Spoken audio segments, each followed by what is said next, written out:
Can I just say one thing firstly? I love the name Eat, Sleep, Boxing, Repeat. Welcome back to ESBR Boxing's YouTube channel. Delighted as always to be joined by Paul Kelly in partnership with sharpbetting.co.uk. Paul, good to be joined by you as always. This is a final prediction video for the big, massive, huge main event taking place this Saturday night in Riyadh, Saudi Arabia. Artur Beterbiev to Dmitry Bivol 2 for the undisputed light heavyweight championship of the world. Good to be joined by you as always, Paul. These videos aren't easy to make, especially for a week like this. It's such a stacked card. And yeah, whatever, maybe, yeah, pretty much whatever fight you're doing this sort of video for, it's a tricky one to contribute to. However, we'll get straight into it as always. Please give us your final prediction for the big rematch. Yeah, thanks for having me on as always, mate.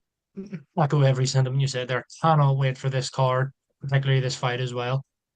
It's just so high level, and without beating around the bush, maybe explain a bit more. I'm going with uh, Bivol. Apologies, I'm going with Bivol to win via decision.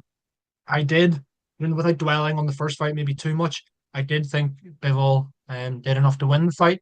Not calling robbery, like it wasn't, wasn't a 9-0 or a 9-3 or whatever it was. It was 7-5 maybe maximum either way. I couldn't really see an 8-4 either way, to be honest. I had it to Bivol. I think he won the first fight. I think he'll win this fight legitimately on the scorecards. And again, yeah, via decision. I can't really see a stoppage in this fight at all.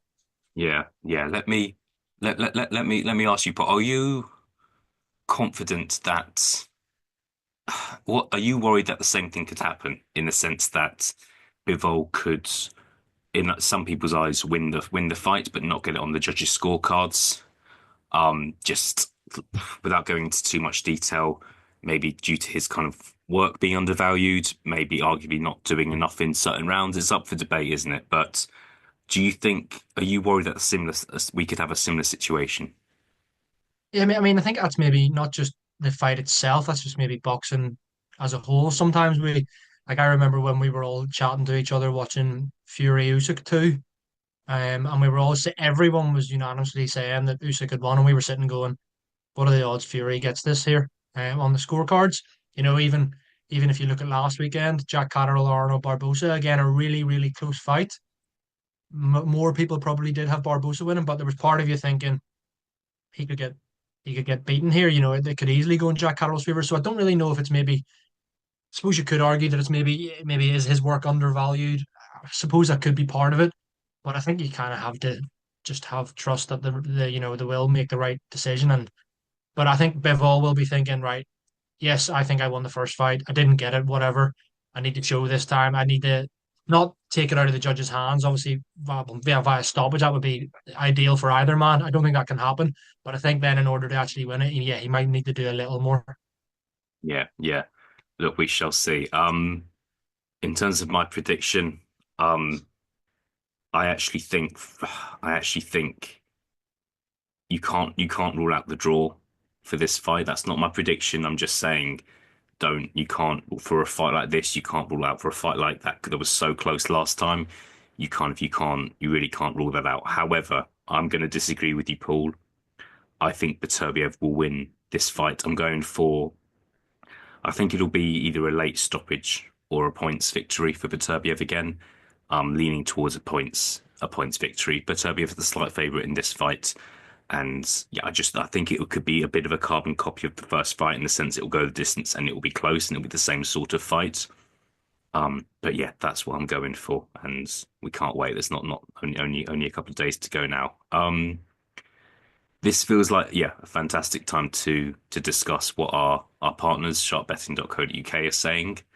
In their preview, they're edging more towards Bivol, like yourself, and those guys doing what they do best. They're discussing where the best odds are as well. They've noticed odds of 11 to 10 for Bivol just to win. Does that surprise you, Paul? Not crazy odds, but positive odds. Does that surprise you that you can get odds that are that wide just for Bivol to win? Yeah, I think it's just kind of testament to how close the fight is, really. Like that is so close. It's similarly like with Beterbiev the other way, probably 10 to 11, 4 to 5, something very similar. Just on the other side is a slight favorite. So kind of percentage wise, I suppose you're kind of looking at it like maybe they're saying it as like a 55-45 maximum, more like the 52-48 or something. I think that's testament to the fight, and I agree with that.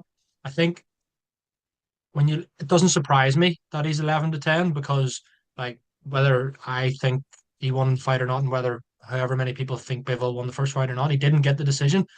Beterbiev won it, so it makes sense. The fight was only 4 or 5 months ago. Yeah, but what Beterbiev won, he's going to be the favorite for the rematch. Bivol got beat. He's going to be a marginal underdog, and it makes sense to me, mate. I think yeah, obviously, my prediction is that a Bivol will win. So those odds would be, if I was a betting man, I'd be like, yeah, do you know what? I think they're brilliant odds just to take him to win. At 11 to 10. I think if you're getting odds of better than evens for someone just to win in a close fight like this, yeah, there's definitely, that's definitely good. And I really, if you think it's going to go the distance, you might even get a bit more bang for your buck, for want of a better phrase. But yeah, I didn't surprise me the odds, but I think they're a fair reflection of the fight.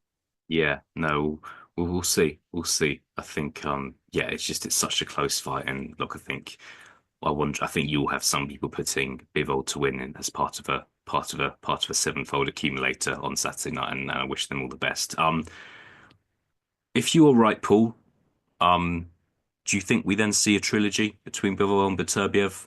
Other options possibly for Dmitry Bivol. I feel like talk has been reignited about him moving down to fight Canelo Alvarez, which would be undisputed versus undisputed if he were to win on on Saturday and Canelo were to win on the in May. Um, I'm trying to think. I don't see Bivol moving up to cruiserweight. I don't see him fighting David Benavidez personally. I feel like it's though those are the two kind of legitimate options for him. What do you see happening if Bivol wins on Saturday night? I think trilogy makes sense, doesn't it? The old one apiece. You got to have a winner. We got to see who comes out on top in a trilogy. I would like to see that. I suppose it depends how the fight goes as well. I'd even say for argument's sake, Bivol wins and he wins well. There's still going to be, there's still going to be appetite for a trilogy no matter what. So I'd hope that there could be a trilogy maybe before the end of the year. And Beterbiev's not getting any younger, so I think he'd maybe if was to get beat, he'd probably want to avenge that and just get straight back in with him. But besides the trilogy, I don't want to see the Canelo one again. I think Bivol won that fair and square. Yeah, it generates a whole lot of cash, and Bivol gets offered millions for it. Why? Yeah, I take it by all means. Don't know about moving down to 168. I don't know how easy that would be for Bivol. Mm. I like the Benavidez fight for Bivol. In saying that, you're thinking, I don't know. Bivol's not that old. Like he really isn't. I think he could hang about for another good few years. So I would maybe be more inclined to see that he will hang about at light heavy, whether that's for the trilogy, and then beyond that, say Beterbiev if it was to retire, then I could see Bivol fighting the likes of David Benavidez. Yeah, I hope so. I hope you're right. Would love to see that fight. And there's question marks over what does Beterbiev do next. Beterbiev might just be looking for the biggest fight possible next Saturday night. Could even be his last fight at the age of 40. But we will see. Focused on the fight that's happening on Saturday night. Hopefully, we get a repeat of the fight in October in the sense that it should be another five-star fantastic fight. But we will see what happens. Paul, good to be joined by you as always, and I'll speak to you again very, very soon. Pleasure as always, mate. Cheers.